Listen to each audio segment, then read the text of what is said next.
এই যে ব্যাঙের ডাক, আসলে আমার মনে হচ্ছে ব্যাঙেরা গল্প করছে, বা বাংলায় যে ক্ষতি, বিরাট ক্ষতি, সেগুলো নিয়ে, সেই ক্ষতি নিয়ে ব্যাঙেদের এত শোক পালন,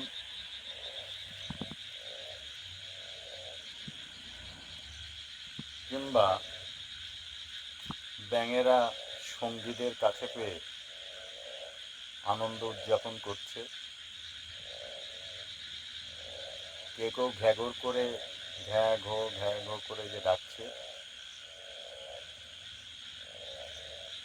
বান্ধবীকে ডাকছে হয়তো, বা বন্ধুকে ডাকছে, সঙ্গীকে ডাকছে, সঙ্গিনীকে ডাকছে।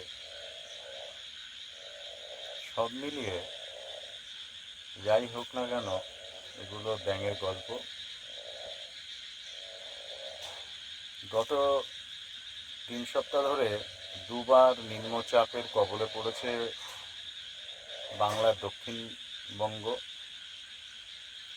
ঝাড়গ্রাম, 2 মেদিনীপুর, বাঁকুড়া, পুরুলিয়া, হুগলি, নদিয়া, 2 দক্ষিণ 24 পরগনা, এই এলাকার বিস্তীর্ণ চাষের জমি এখন জলমগ্ন। বিশেষ করে যদি প্রথমে আসি আনাজের কথা, বিভিন্ন রকম ফসল, যার ভিতরে বেগুন আছে, পটল আছে, ঝিঙে আছে, উচ্ছে আছে, বিভিন্ন ধরনের শাক পাতা আছে, গাটি কচু আছে, ওল আছে, সেই ক্ষেত পুরো কোথাও হাঁটু সমান, কোথাও কোমর সমান, কোথাও বা তার একটু কম জলমগ্ন। কারণ নদী খালগুলো ডুবেছে, পাশাপাশি রাস্তার পাশের যে নয়নজলি সেগুলো ভরে গেছে। দীর্ঘদিন ধরে এগুলো সংস্কার করা হয় না, ফলে জল সরার আর জায়গা নেই। এবং যেটা খুব আশঙ্কার বিষয়, যে আমন ধান চাষ, সেই ধান চাষের বীজতলা এবং চাষের ক্ষেত পুরোটাই এখন জলমগ্ন। বীজতলার ধানও অনেক চাষির, হাজার হাজার চাষির ডুবেছে। তেমনি যেখানে যে সমস্ত চাষিরা আমন ধানের চারা রোপণ করেছিলেন, সেই চারাগুলো ডুবেছে, শিকড় পচে যাচ্ছে, গাছগুলো হলুদ হয়ে যাচ্ছে জলে ডুবে থাকার কারণে। নতুন করে আবার গাছগুলোকে রোপণ করতে হবে, নতুন করে ধান কিনে বীজ বপন করে, চারা করে আবার রোপণ করতে হবে। এর জন্য ধান কেনা খরচ, সারের খরচ এবং রোয়ার খরচ চাষিদের বহন করতে হবে।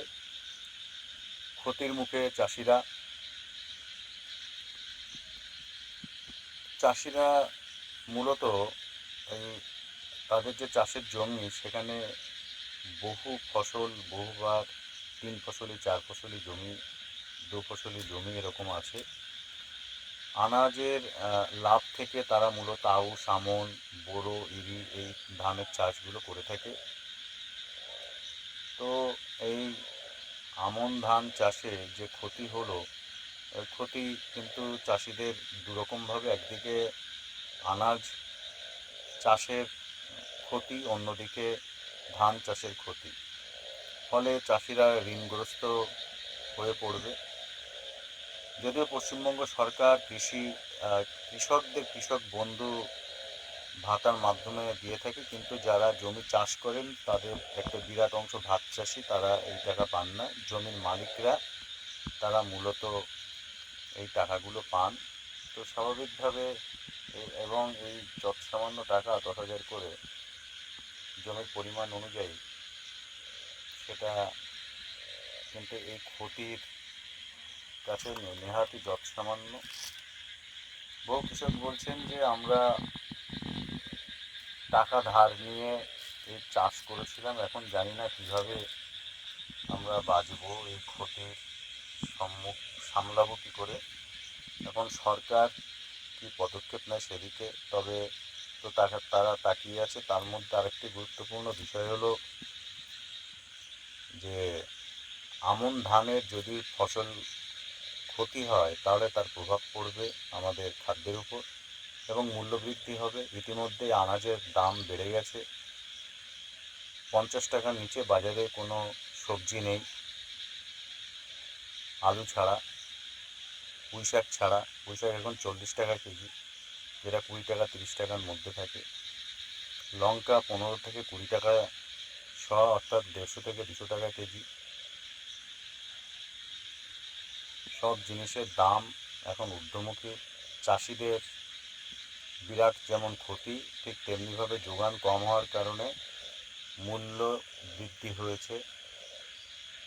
এখন ডাল, আলু সিদ্ধই ভরসা। যাই হোক, আবার ব্যাঙের কাছে ফিরি। ঘ্যাঘর শুরু করেছে বাংলার। এই যে চাষিদের ক্ষতি, সেটা নিয়ে তারা গল্প করছে, নাকি যেটাকে বলা হয় শোকের জন্য কান্নাকাটি করছে, ক্ষতির জন্য কান্নাকাটি করছে, নাকি তারা সঙ্গীকে কাছে পেয়ে গল্প গুজব করছে, প্রেম করছে, সেটা তারাই বলতে পারবে। আর আমি অনুমান করলাম মাত্র, ব্যাঙের ভাষা যদিও বুঝি না। কেউ যদি বুঝে থাকেন তাহলে জানাবেন, ব্যাঙেরা এই যে ঘ্যাঁ ঘো ডাকছে, কেন ডাকছে, কী কারণে ডাকে। ব্যাঙের বংশবৃদ্ধির জন্য নাকি অন্য কোনো কারণে?